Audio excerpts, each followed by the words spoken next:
A leendő sportcsarnok és környéke a rendezési tervben sport- és szabadidőközpontnak van minősítve.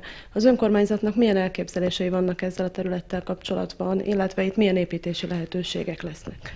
Hát a sport- és szabadidőcentrumnak a területeit azt a kezelő Movinov előzetesen egy rendezési terv előtti koncepciótervvel, beépítési tervvel alapoztam meg, hogy tudniillik készült egy olyan dokumentáció, ami feltételezett, a sportcsarnokon kívül feltételezett bizonyos funkciókat, vendéglátó, szálloda, fitnessközpont funkciókat, és ezeket próbálta a területet telepíteni. Hát ugye ezeknek a szándékoknak, ami egyezik egyébként az önkormányzati szándékkal, a megvalósulása azonban nyilván a majdani területtulajdonosok és egyúttal befektetőknek a szándékától is függ, hiszen a területet azt a Movinov értékesíteni kívánja tudtommal, mert ennek az értékesítésnek a bevételei teszik lehetővé a szükséges fejlesztéseknek a végrehajtását.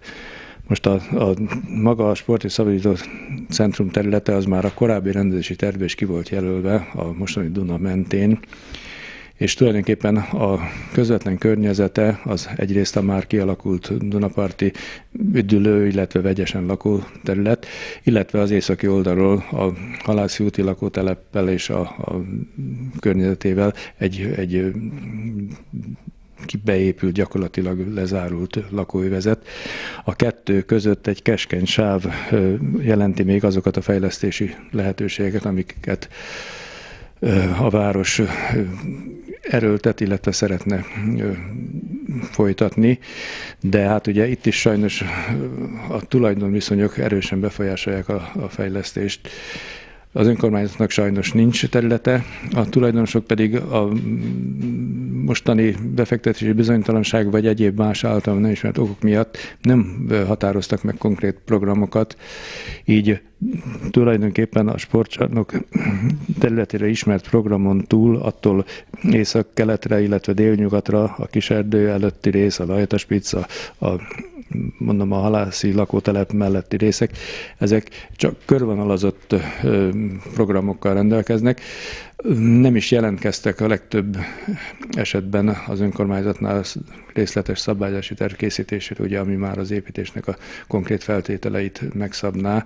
Így, ha arra a kérdésre, hogy mit és hogyan lehet majd építeni, akkor tudnék igazából exakt választ adni, hogyha ezek a szabályozások már jóvágyást nyertek volna. De hát ez még nem történt. Egyedül mondom a sportcsarnok területe az, ami le van szabályozva. Egyébként ez a szabályozás így is azért az eredeti elképzeléshez képest többféle megvalósulást is eredményezhet, akár még uszodát is elhangzott, hogy esetleg uszoda is létesülne. Nem zárja ki nyilvánvalóan a szabályozás ezt a változatot sem. Mindig kell hozzá egy megfelelő valaki, egy befektető, ez a divatos szó, aki úgy érzi, hogy uszodába érdemes annyi pénzt bele áldozni, mint amennyibe kerül, mert nagyon sokba kerül az is, épp úgy, mint persze a többi létesítmény, hogy ennek van valami esélye, hogy visszatérül valaha is valamilyen formában. Most az önkormányzat telektulajdon híján csak ösztönözni tudja a befektetőket, hogy a céljaik azok közelítsenek az önkormányzati és a rendezési, az egész városra vonatkozó rendezési terv, illetve a koncepciókba megalapozott célokhoz közeledjenek ezek az elképzelések. De hát ezt a direkt tiltással épp úgy nem lehet elérni, mint hogy rábeszéléssel, hanem hát sok munka fekszik ebbe. Movinov, mint ingatlanfejlesztő társasága az önkormányzatnak a megmondhatója, hogy milyen sok munka van egy ingatlan előkészítés odáig, hogy az valóban egy hasznos célra, igénybevételre alkalmassá váljon.